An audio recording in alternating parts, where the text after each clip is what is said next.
The chair reclined with a soft hiss, its white leather surface already warm from previous use. Alice lay back without resistance.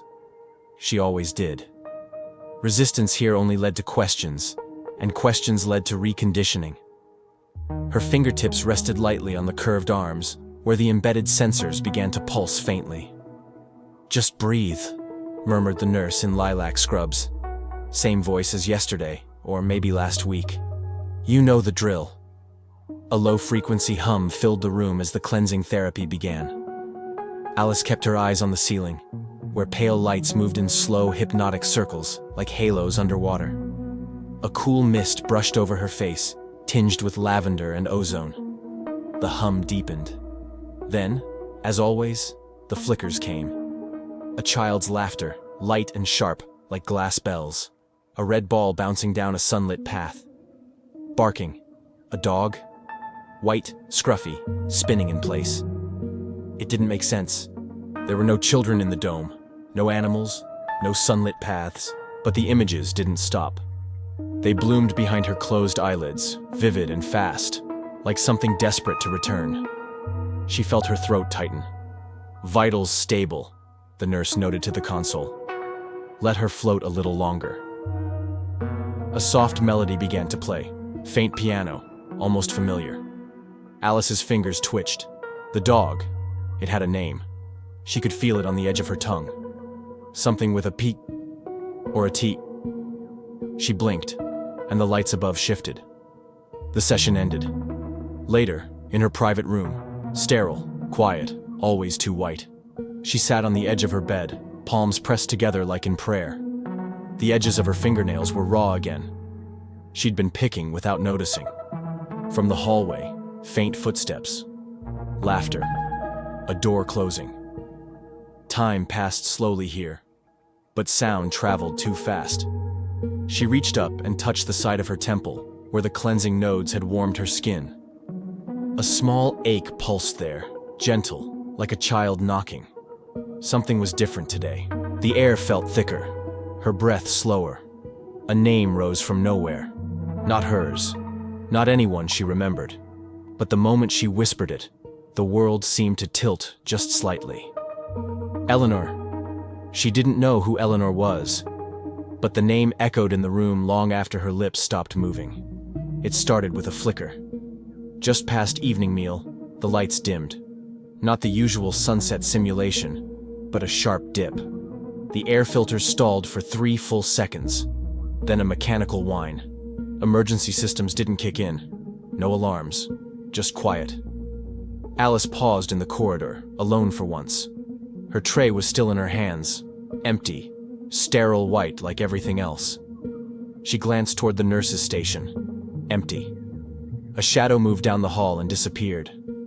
For a moment, no one was watching. A door to her left blinked green, unlocked. She didn't question why. She stepped in. The room was colder than the rest of the dome, uncomfortably so. It smelled of metal and old paper, something forgotten and unpolished. No simulation fragrance, no music. It wasn't large, just shelves, boxes, and a dusty metal cabinet pushed against the back wall. She moved slowly, careful not to disturb anything. Her hand trailed over a shelf. Labels in faded ink, medical forms, ID cards. The cabinet groaned when she pulled the drawer. Inside, files. Plastic folders, some crumpled. One had a faint crack across the seal. She opened it. A photo slid out, the old kind, printed on glossy paper. She froze. 2 people in the frame. A woman in a dark coat, laughing, one arm around a small child in a yellow hat. The woman's face, unmistakable. It was her, or someone with her face, only older, more alive. Written in faded pen on the back, Dr. Eleanor Rowland, 2026. Donor classification, NA. Her fingers trembled. Behind her, the lights flickered again. A low mechanical buzz returned in the ceiling. "Miss Hale," a voice called from down the hall. Distant, but drawing nearer. Calm, rehearsed. She stuffed the photo into her sleeve. Her hands were shaking. The door creaked open. "Miss Hale?" the voice repeated, warmer now. "Are you lost?" Alice turned, smiling with practiced softness. "I'm sorry," she said. "I thought this was the exit to Wing C." The nurse smiled too brightly. "Let's get you back, shall we?" That night, Alice lay awake, the photo pressed between mattress and skin. She hadn't dared look at it again. But she could still feel the curve of the woman's smile, her own smile, burned into the backs of her eyes. The child in the photo had freckles. The woman had a name that, until now, she'd never heard spoken aloud. Eleanor. At breakfast, the scrambled soy protein tasted colder than usual. Or maybe her mouth was just too dry. Alice sat at the communal table. 5 others sat with her. No one spoke. Plastic cutlery clicked against white plates in rhythmic silence. She watched them. Their faces, always calm, always inward. If someone had screamed in that moment, she wasn't sure anyone would have noticed. Or remembered. She reached across the table to lift a napkin. Beneath it, carefully folded, the photograph. She hadn't dared look at it again. Just knowing it was there, hidden, made her chest tight. She looked up. One of the residents, Mara, was watching her. Their eyes met. Mara quickly looked down at her plate and didn't glance up again. Later in the garden corridor, Alice found Simon. He was older than the other staff, more worn down, but kind, or at least he pretended better. He was trimming the artificial roses, humming an old melody she couldn't place. "Simon," she said, voice casual. "Can I ask you something?" He straightened slowly, brushing soil from his gloves. "Of course." "If someone saw someone who looked exactly like them in a photograph, is that strange?" He looked at her, one eye narrowing slightly. "Dreams sometimes feel like memories, especially during adjustment." "I wasn't dreaming." He hesitated. The clippers in his hand stopped mid-snip. "It's important to focus on your recovery." There was a name. Eleanor Rowland. The color in his face changed. Just slightly. But it was there. "Miss Hale," he said carefully. "I think you should speak with Dr. Laird this afternoon. It's good to process fragments when they surface." "That's not an answer." Simon turned to her then, really looked at her. "You weren't supposed to wake up yet," he said softly, almost too softly to hear. Alice stepped back. "What?" But he'd already gone. Down the hall. Gone. That night they came for her. Not with restraints. Not with force. Just 2 attendants in gray uniforms. "Evaluation protocol," they said. They led her down a hallway she'd never seen before. Past doors without numbers, walls without art. The room was cold. Too bright. She sat in the reclining chair. No one spoke. The straps slid into place like quiet snakes. A soft beep. The intravenous line clicked. A cool flood entered her veins. The world softened, tilted. Her eyelids grew heavy. Someone leaned close, a whisper against her temple. "You weren't supposed to wake up." And then darkness. She woke to silence. Not the usual dome silence. Curated, softened, padded, but something deeper. Raw. Dead. No humming filters. No music. No shift of simulated breeze. Just cold. The room was windowless. Smooth white walls. A single bed bolted to the floor. A light in the ceiling blinked on and off. Irregular. Tired. Her arms ached where the IV had been. She tried to sit up. The movement was slow. Muscles heavy. There was a faint buzzing in her ears like an old radio tuned between stations. A voice broke it. "You're awake sooner than expected." She turned. A man sat across the room in shadow. Relaxed posture, but alert eyes. Not staff, no uniform. His hair was a little too long, his clothes a little too real. Worn boots, canvas jacket. "I'm sorry," Alice said instinctively. I don't know." "You were brought here for containment," he said. "Not punishment. No one punishes anyone in the dome. They just..." Relocate. Who are you? He smiled faintly. Thomas. That's not an answer. No, he said. It's not. He stood, slow and deliberate. Do you remember anything from before here? She hesitated. Numbered just pieces. Maybe implanted, maybe real. A dog, a child, a photograph. That's more than most. He stepped to the wall, tapped at a panel. It clicked open, revealing a rough-cut hole behind the plastic. Wires pulled aside, a black cable routed into a small monitor. I've had time to be curious, he said. He connected a wire and the screen blinked. Then a video began. A woman stood at a podium, confident. Her voice clear, warm, exact. Her hands moved like someone used to explaining complicated things. Alice leaned in. The woman had her face, but older, sharper. She wore glasses. Her hair was shorter. She was speaking at a scientific conference about memory ethics, about recombinant consciousness, about rights. Thomas watched her too, but didn't speak. Alice stared at the screen as the video faded to black. Her fingers trembled. That's not me, she whispered. But it is, Thomas replied. It was. He unplugged the monitor. The hole in the wall went dark. Alice turned to him, her throat dry. Who is she? Her name is a doctor. Eleanor Rowland. You were made from her. The name hit like a second sedative. He added gently, she disappeared in 2028. The restricted wing didn't have lights, only dim emergency strips along the floor. Pale green lines that pulsed slowly, like veins under skin. Thomas moved ahead without hesitation. He knew this path too well. Alice followed close, the echo of her bare feet on polished cement bouncing off the curved walls. Her breath fogged slightly in the cold. This section was never meant for recovery, he said quietly.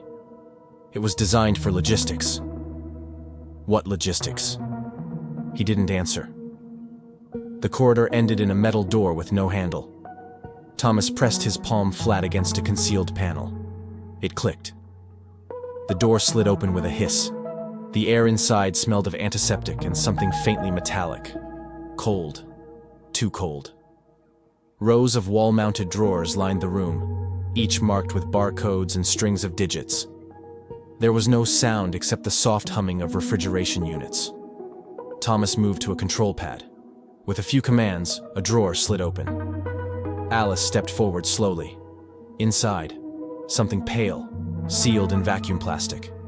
A liver, or a kidney. She couldn't tell. Another drawer opened, then another. Lung tissue, a segment of intestine, ovarian material. Every drawer labeled, every organ cataloged. Thomas turned the screen toward her. Harvest Q, Q3, he said. A list scrolled by. Each name followed by a sequence number. Most she didn't recognize. Then, Hale, A. ID, DMR 498-03. Status, pending maturation. Target harvest, October 2050. She stared at the screen. Her own name sat there as if it were normal, scheduled, administered. The room tilted slightly. I was in line, she whispered. Like an order. Thomas said nothing. On another tab, a video played. A meeting. Medical staff in white coats, calmly discussing donor optimization. Diagrams of organs flashed behind them. No one sounded cruel, just efficient. How long? She asked. They let you live longer if your emotional responses are valuable. Yours were statistically unique. She stumbled back from the screen. The cold sank deeper into her spine. This place, it's not recovery. No, Thomas said. It's inventory.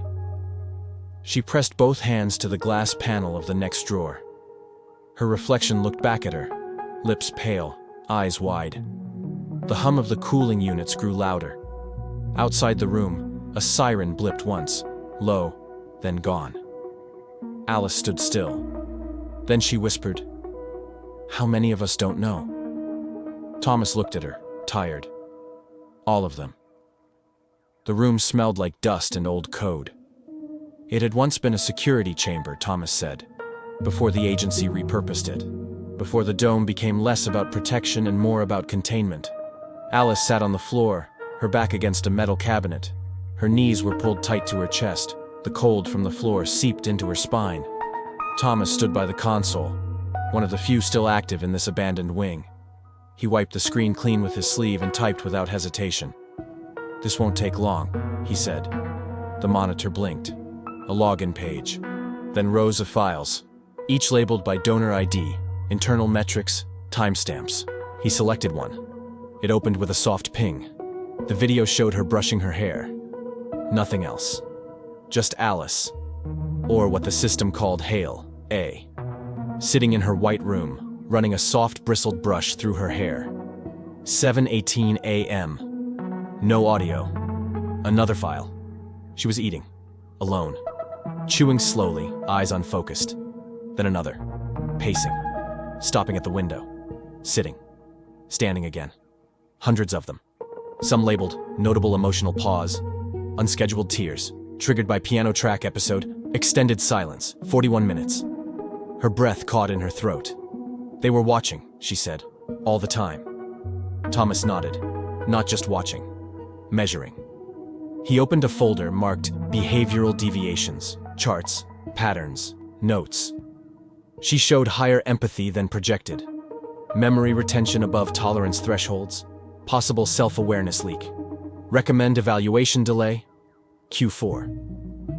Alice stood slowly, as if moving through syrup.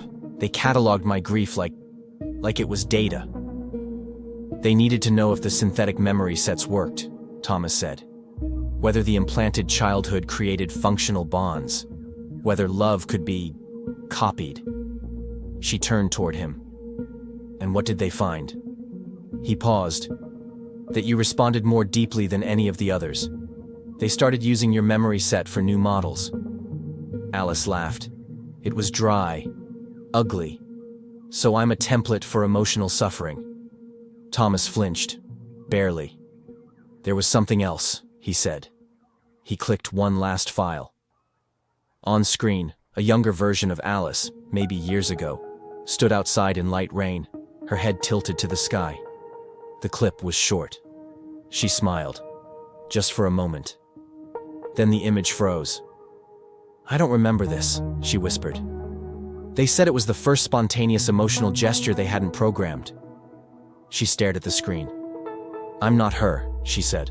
Not Eleanor, not Hale. I'm something between. Thomas said nothing. She slid down the wall, wrapping her arms around her knees. Then, very quietly, am I real? The door to sub-level maintenance wasn't locked. Just forgotten. Thomas held it open with his shoulder as Alice slipped through, ducking under a tangle of piping. The air was warmer here, stale, pulsing with machinery deeper in the walls. 10 minutes before next sweep, he said. They moved quickly, not running, just fast enough to feel like shadows. Behind them, the dome carried on, pristine and artificial. In here, the bones of it were exposed. Rusting steel, dust, condensation sliding down concrete. They reached the access hub, a circular room filled with dead terminals and one functioning console, still powered by an independent grid. Thomas crouched. Everything they wiped from you is still in their system, not deleted, just locked. This might get us part of it back. Alice stood still, watching as he pulled a slim cable from the port and inserted it into a black slab of synthetic glass, an identity device, worn smooth with use. Place your thumb here. She hesitated. Will it work? Thomas met her eyes. They think you're gone. You're original. This system was built to trust her. Alice pressed her thumb. The screen blinked, then flashed green. Welcome back, Dr. Rowland. She took a step back. A loading bar crawled across the screen. Access logs, medical archives, encrypted files began to scroll. Most were labeled with project codes, indecipherable. But one folder stood out. /Roland/Echo/locked. Thomas tapped in a code. The folder opened. Inside, one message. A still image first. Eleanor's face. older than in the conference footage, tired but focused. Then her voice, shaky but firm. "If you're seeing this, it means they failed to kill the copy cleanly." "Good. That means you're already more than they planned. You'll know the coordinates. I hid them where they couldn't erase them. Don't go back. Burn it. Burn everything." The message ended. Alice stared at the dark screen. "They tried to erase her," she murmured, "but she left a trail. Through me." Thomas nodded. "You're the backup. They made you the backup without realizing." A light above the main corridor flickered. Time was up. Thomas pulled her toward a hidden hatch, an emergency exit once designed for fire drills, now rusted but functional. He pried it open. Fresh air poured through like a punch to the lungs. Cold, sharp, real. Alice stepped outside. Sunlight, real sunlight, stung her eyes. Not soft and diffused like the dome, not programmed, just light. She blinked against it. Far above, a drone buzzed lazily across the sky. Too far to scan her. For now. Behind them, the hatch sealed shut with a thud. No way back. London had never looked so clean. Not the real London. Not the one Alice dimly remembered from textbook photographs.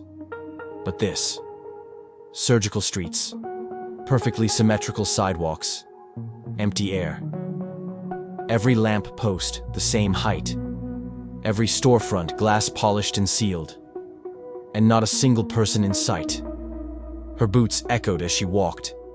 Thomas moved beside her in silence, eyes scanning rooftops, corners, reflections in windows. "Where is everyone?" she asked. "Inside," he said. "Or gone. Most city movement is scheduled now. Crowds are disruptive." A drone hummed overhead. Small, white, egg-shaped. Its lens rotated silently. Alice froze. Thomas pulled her into a recessed doorway, shrouded in shadow. The drone drifted past. "Are we flagged?" she whispered. "Not yet, but we will be."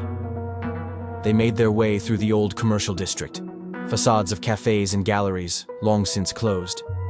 Ads still flickered behind some windows, still smiling faces, synthetic food, health loyalty credits, nothing alive. Thomas led her into an abandoned train station. Metal gates hung half-bent, paint peeled in strips. A single old vending machine blinked softly in the corner, trying to sell gum no one would ever buy. "We'll rest here," he said. "They'll be scanning the southern zones next." Alice sank onto a bench. The silence pressed against her ears. It was heavier out here, more absolute. She reached into her coat. The photograph was still there. She looked at it again, not because she wanted to, but because she needed to feel something solid. The woman, Eleanor, looked back, still smiling, still impossible. Outside, movement. Alice stepped cautiously to the cracked window. A woman shuffled past, bundled in a dirty coat, hood low, her face half hidden. But something about the way she moved. The woman turned just slightly. Alice's breath caught. The same eyes, the same mouth, but broken, exhausted. Wrong. Not a twin, not a sister, a misprint. Her skin was ashen, her cheekbones sharp. She looked like a copy that hadn't survived well, or hadn't been harvested in time. Thomas appeared beside her. "She's one of the failures," he said. "Not every clone is compliant. Some are discarded, but not destroyed. Too expensive. They let them wander the forgotten zones. She looked like me. She was you. One version." Alice watched the woman disappear around a corner. "I thought out here would feel free," she said. "It isn't," Thomas replied. "It's just unsupervised." Inside the station, a screen on the wall blinked to life. Static. Then words. "Subject Rowland. Signal detected, pursuit initiated."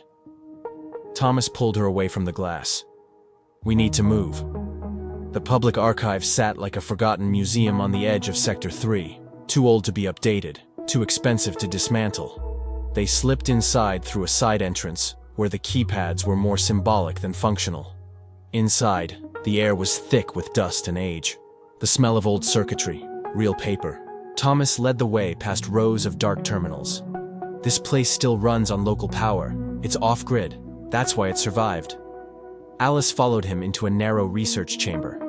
A single touchscreen still glowed faintly on the wall. She typed. Eleanor Rowland results appeared instantly. Photo after photo. Scientific journal covers. Conference appearances. Government hearings.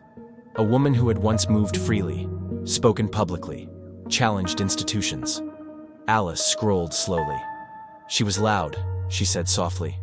Until they made her quiet, Thomas replied. She tapped on a video link. A conference room appeared. A younger Eleanor stood behind a podium, speaking to a packed hall. Recombinant memory ethics is not theoretical. We're assigning emotion to flesh as if it were data. We are not creating people. We are silencing them before they begin. Her voice cracked, not from weakness, but from urgency. The crowd didn't clap. They looked afraid. Alice watched in silence. She felt no triumph in the resemblance, no recognition in the movements. Just a strange, bitter ache. What happened after this? She asked. She vanished, Thomas said. 2 months later. Officially, medical leave, no return. Unofficially, they launched the Hale series. Alice scrolled further. At the bottom of the file, research sponsored by RMC Ethics Oversight Division. A familiar logo flashed beside it, the same agency that had tracked Alice since her awakening. She turned to him. You worked for them. Thomas didn't look away. Yes. Did you know they were erasing her? He paused. I knew they were building something. They didn't say who it came from, or why she mattered. Alice touched the screen. There was a final folder, labeled /Roland/recombinant/child trial. She opened it. A single video. Eleanor, pale and tired, speaking directly into camera. This one will be the last. If she survives, if she feels, then they'll use her to replace me. I just want her to choose. Alice closed her eyes. I wasn't born, she whispered. I was designed to bury her. No, Thomas said. You were designed to be her, but you didn't follow the script. They reached the safe house just before dawn. It was a farmhouse, real wood, cracked windows, a chipped enamel sink. For a moment, it looked exactly like... Alice froze in the doorway. There it was, the kitchen table, the hand-sewn curtains, the red scarf hanging by the back door. She stepped forward slowly, as if into a dream too delicate to trust. Thomas watched her from behind. You've seen this before, he said. I've lived this, she whispered. She sat at the table, her fingertips tracing the edge of the wood. A memory unfolded, not a flash, not a dream, but a whole moment. Sunlight through the window. A little girl with freckles sitting across from her, swinging her legs. A smell of toast and burned jam. A dog barking outside. She could name the dog now, Kip. She knew the child's laugh. But something was wrong. Too perfect, too looped. Thomas, she said, eyes wide. I think this memory has...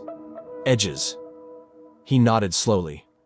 It's a looped sequence. Synthetic. You're not supposed to notice the boundaries, but some of you do. I had a sister, she said. I loved her. I know. That love was engineered. She stood abruptly, stumbling backward into the wall. My grief, she said. My childhood. My first fear. All of it. Manufactured? Not manufactured, Thomas said. Replicated. From the original Eleanor's scans. They embedded emotional imprints. Not just images. Instincts. Reactions. She looked at him. Then, what is mine? Thomas didn't answer. They found a terminal in the barn, buried under straw and broken crates. One last file had downloaded during their last access. Eleanor's voice again, hoarse this time. Closer, tired. If this works, she'll feel real love. That's the test. If she mourns, if she chooses, then maybe she is more than I ever was. Alice stared at the screen. tears welled but didn't fall. "I passed," she whispered. Thomas stepped forward. "Then maybe you're not a copy." She looked at him, a quiet fury rising. "No," she said. "Maybe I'm the proof that copying doesn't work. Because I remember things she never did. I love people she never met. I hurt in ways they didn't design." Outside, a breeze passed through the broken trees. For the first time, she felt cold where memory ended, and something else beginning. They moved through the outskirts now, places that had once been suburbs, now ghost zones. Nothing but clean pavements and homes too perfect to be real. Houses with curtains drawn by automation, not hands. "They built all this to look untouched," Thomas said, "so people would stop asking what happened inside." Alice kept her hood low, her coat zipped to her chin. Her name was still flagged. She could feel the net tightening. "They're tracking again," she said. Thomas nodded. "They've sent someone new, not enforcement, not drones." "A human?" "No." They ducked into an abandoned food distribution center. Shelves collapsed inward like brittle bones. Dust danced in shafts of light. Alice sat against a shelf. Her body ached. Her head throbbed with fragments of memory, real and not. She barely noticed the man watching them. Not until it was too late. He stood outside, tall, clean, silent. He wore no badge, no mask, just a long, ash-colored coat, pale gloves. His face, precise, expressionless. Thomas saw him first. "That's him," he said. "Callum." Alice stepped back. "What is he?" "One of us, but different." Callum entered without hurry. His movements were deliberate, like someone too trained to waste energy. He stopped a few meters away. "You've breached containment," he said. His voice was quiet, almost kind, but wrong, like sound from a broken speaker. Alice took a step forward. "You're like me." "I'm not defective." She flinched. "You feel nothing?" Callum blinked once.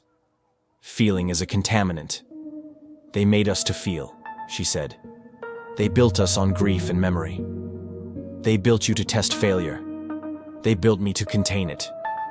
Thomas placed a hand on Alice's arm. "We need to go." But she didn't move. "You know what we are," she said. "That we weren't given a choice." Callum looked at her for a long moment. Then, "Choice is the root of suffering. I was designed without it."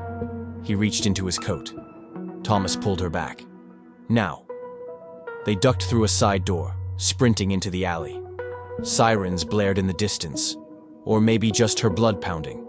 Behind them, Callum didn't follow. He simply watched, recording. They ran for hours. When they finally stopped, Alice collapsed into dirt. Thomas knelt beside her. "He's not like the others. He's me," she said. "If I had obeyed." "No," Thomas said. "He's the echo of the system. You're the glitch." She closed her eyes, and for the first time in days, she wanted to disappear. She collapsed mid-step. No warning. One moment running, the next, darkness folding in. Thomas caught her before she hit the ground. Her eyes rolled back, her pulse rapid, erratic. They made it to the safe house 2 hours later, another clone hideout, buried in a forgotten district under a former hospital. The rebels were younger, fiercer. Some wore fragments of uniforms, others had wired antennae under their skin. None of them asked her name. One of them, Lena, a former medtech, scanned Alice's vitals.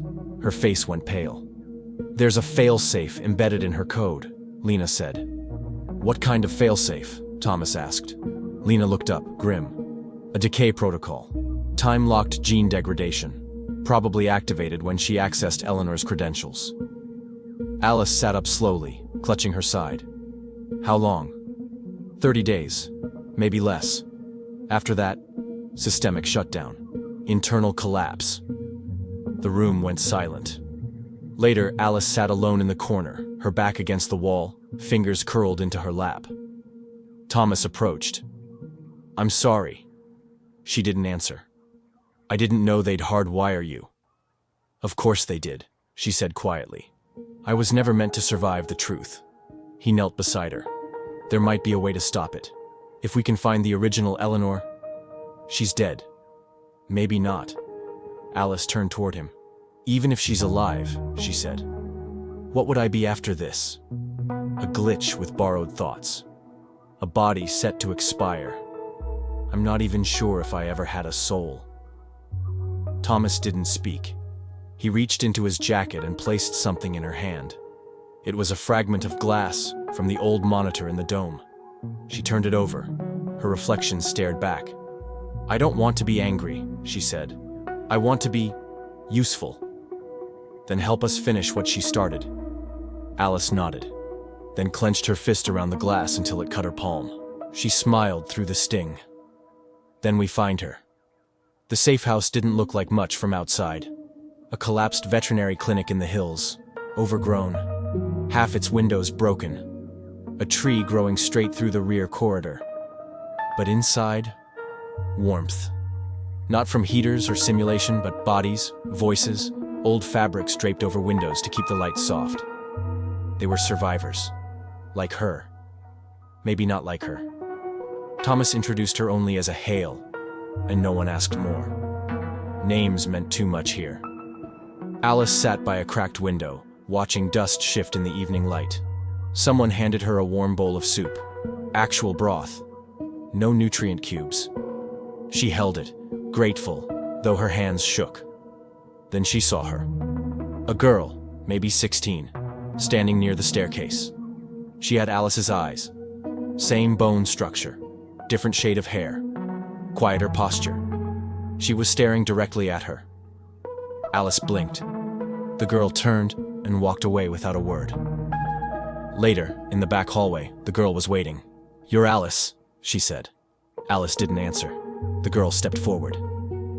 They said you came from the same line, but not exactly. What's your name? Mira. Silence settled between them. Then Mira said softly, I think I was made from your daughter. Alice's breath caught. I don't have a daughter. Mira looked down. Not yet, maybe not ever.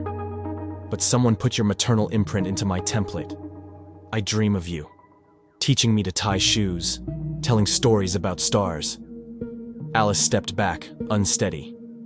I feel like I know you, Mira said, but I also know you didn't choose me. Later that night, Alice watched Mira sleep near the fire. Her face was peaceful, open, not afraid. Thomas sat beside Alice, silent. She's not a memory, Alice said. No, Thomas replied. She's what memory builds when no one's watching. Alice looked down at her hands. I don't know if I love her. You don't have to, he said. She already does. Alice whispered into the firelight. What did they turn us into? The table was crowded, but no one touched the food. Alice sat between Thomas and Mira. The others, 6 of them, each with their own scars and stories, leaned in, whispering, gesturing. Exposure is suicide, said the tall man with a broken nose. We go underground. We wait. Wait for what? Snapped Lena. For another generation to be grown? For more copies to be erased? We leak the archives, someone said. Broadcast what Alice found. They'll trace it back. We're dead the second we press send. Mira looked at Alice, her voice quiet but clear. What if we send it anyway? Silence followed. Later, Alice sat with Mira on the rooftop, broken tiles under their legs, wind tugging at their coats. Do you really feel like you're mine? Alice asked. Mira didn't answer right away. I feel like I was meant to be yours, she said. And when I see you, I don't feel defective. Alice closed her eyes. I wish I could remember loving you. You don't have to remember, Mira said. You're doing it now. Inside, Thomas was pacing. Something wasn't right. He'd been scanning local signals for hours, trying to trace surveillance threads. One ping came back stronger than expected. Too strong. From inside. He froze, then ran toward the comms room. Alice heard shouting. By the time she reached the hallway, the group had surrounded one of their own. A quiet man named Harris, who barely spoke but always helped with repairs. Now he was on his knees, face blank. Lena held a scanner to the back of his neck. It blinked red. Embedded tracer. "How long?" someone demanded. No answer. "How long?" Still nothing. Mira stood behind Alice, gripping her sleeve tightly. Alice stepped forward. The group parted. She knelt in front of Harris. "Why?" His voice was soft. "They said if I kept you flagged, they'd spare the others." Alice looked into his eyes. He didn't look scared. He looked empty. That night, she sat outside with a spanner in her hand, still stained with dirt and blood. Thomas approached. "You didn't kill him," he said. "No," she replied, "but I wanted to." Thomas crouched beside her. "And?" "I didn't." He nodded. "That's still your choice." She stared into the dark trees. "I don't know how many more I have left." The old biotech complex was half-eaten by ivy and time, but the vault beneath it still breathed. A cold, humming thing wrapped in concrete and steel. The place where they kept what was never meant to be seen. Alice stood at the entrance with Thomas and two others. Mira waited behind in a parked transport, her fingers twitching in her lap. "They said this place was shut down," Thomas whispered. Alice pressed her hand against the panel. The door opened. Of course it did. Inside, rows of servers, lights blinking like eyes trying not to close. Cabinets full of drives labeled only with numbers. Cold, clinical. Thomas moved fast, plugging in a relay. The data began to flow onto the portable terminal. ID numbers, donor schedules, emotional response logs, memory assignment files. And then, folder by folder, Hail Series Roland, master template disposition codes, child prototypes. Alice froze. She opened the last one, a list of names, each followed by notes. Mira, strain 07, based on, Roland lineage experimental, maternal bond inserted, 97% retention. She blinked. Her hands trembled. Behind her, shouting, a flash of light, gunfire. She dropped to the floor instinctively as someone screamed. "Thomas." She crawled toward him. Blood pooled beneath his jacket. He looked up at her, gasping. "You have to finish it." Alarms began to echo down the corridor. They were inside. She dragged him behind a server stack, pressed his hand to her cheek, then ran. Back to the console, she entered Eleanor's credentials, still valid. A prompt appeared. "Wipe all donor records?" Irreversible. Alice hesitated only a breath. Yes. The servers flickered. One by one, the blinking lights went dark. Across facilities, donor schedules dissolved. Tracking algorithms collapsed. Synthetic memory cues erased mid-cycle. A digital scream. Long, silent, then gone. Back at Thomas's side, she knelt. His breathing was shallow. She pressed his palm into hers. "I saw her file," she whispered. "She's more than a mistake. She's a possibility." His eyes met hers. "I knew you were." Outside, the sky was turning silver. Smoke rose from the building behind her. She stepped into the morning light, Mira at her side. They didn't speak. Not yet. But the silence had changed. Now it held something like hope. The uplink tower sat buried in the mountains, a relic from before the net went internal. Thomas had found it on an old logistics map. Alice and Mira had traveled there alone, through side roads and dry tunnels, avoiding the surveillance grids. It was nearly dead. But not yet. Inside, the air was thick with dust and static. Broken monitors lined the walls. Coax cables spilled from rusted ports. The hum of dormant power systems trembled faintly underfoot. Alice sat at the central terminal. Mira watched from the doorway, holding Thomas's encrypted chip. "You're sure?" Mira asked. "No," Alice said. "But it's time." She connected the uplink. The system stuttered, then flared to life. Screens lit up. Access denied. She entered Eleanor's codes. Access granted. A prompt. Live transmission. Global uplink. Confirm.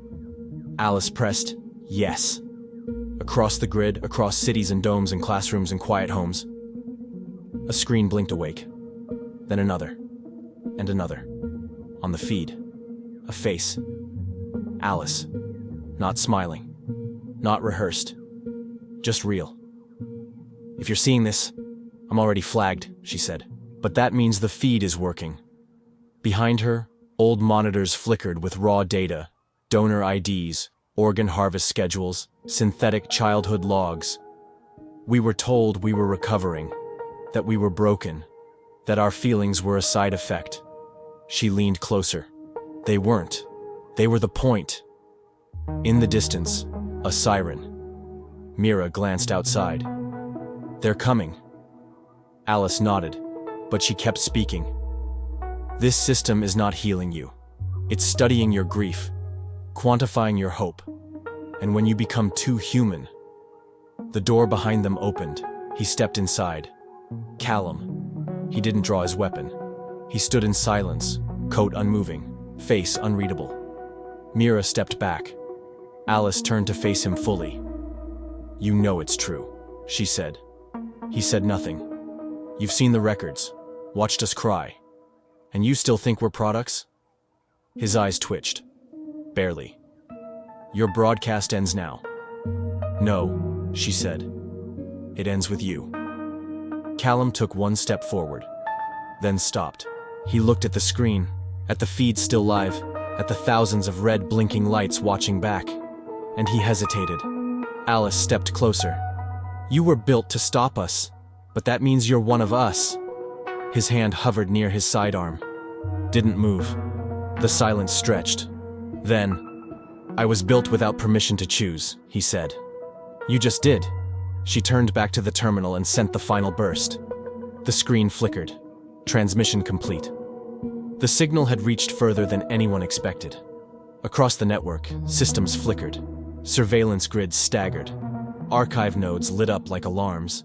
Within hours, facilities across the country lost sync with Central Command. In safe houses, rebel clones emerged from silence. Some ran, some fought, some simply stood up for the first time. In the mountain tower, the lights burned bright and red. "Status breach confirmed," Mira read from the console. "They're rerouting everything." Alice pulled her away. "We can't stay." But Thomas was already fading. He lay against the wall, pale, wrapped in thermal foil. The blood hadn't stopped. He smiled weakly when Alice knelt beside him. "You got it out," he whispered. "I didn't do it alone." "You're still not." Mira helped her lift him. But when they reached the stairwell, he shook his head. "No," he said. "The door override has to be done manually." "We're not leaving you." "You are," he said. "Mira needs to live. You both do." Alice pressed her forehead to his. His voice cracked. "Don't let her forget who she is." Then he stepped back into the tower room and closed the blast door behind him. The locks sealed. The countdown began. They ran. Down the mountain path, through the rocks and brush, stumbling in silence. Behind them, the tower let out a low, rising hum, then bloomed in blue-white light. A single drone above them sputtered and fell from the sky. Later in the quiet, Mira sat curled in a blanket, watching the horizon where the glow still smoldered. Alice sat beside her, arms wrapped tight. "They'll be coming," Mira said. "Let them," Alice replied. The feed had spread. Across terminals, in homes once thought clean, people watched raw footage, of surgeries, of conditioning, of tiny moments of real emotion behind mirrored glass. It could not be unseen. In a government data center, the mainframe began to cycle. Directive interrupted system. Integrity. 42% redundancies. Critical cores, detaching. One by one, blocks began to shut down. The center lights dimmed. The hum of order faltered. Alice and Mira walked into a public plaza. People stood still, watching a screen in silence. Some turned to look at them. No one screamed. No one ran. They just watched, and for the first time, recognized. She walked through the dome's front gate alone. No disguise, no weapon. Just a coat, a datapad, and the same face the cameras had learned to ignore. The guards didn't stop her. They scanned her ID and blinked in confusion, then waved her through. Hail, A. Reinstated. Cleared. Logged as returned from off-grid therapy, as if she'd never left. Inside, nothing had changed. White walls, soft music, polite smiles, a woman down the hall humming as she pushed a cart of pills. Alice nodded to her. The woman smiled. No recognition, just protocol. She moved through familiar corridors like a ghost in reverse, into the administrative wing, past the locked doors, her old access codes still functional under Dr. Roland's biometric shadow. She slipped into the main control room, 3 terminals. She sat, plugged in the chip. Lines of code scrolled like falling rain. Alice adjusted the system clocks, corrupted storage cycles, rerouted maintenance drones into infinite loops. She assigned delays to harvest queues, swapped IDs, buried donor maps inside donor maps. The machine began to stutter. But that wasn't enough. Not yet. She followed the old blueprint deeper, to the Level Z containment wing. A place no patient ever saw. Lights flickered low here, walls closer, air heavier. She passed empty beds, unused. Then a locked chamber with a red-lit glass door. She placed her palm on the scanner. It hissed open.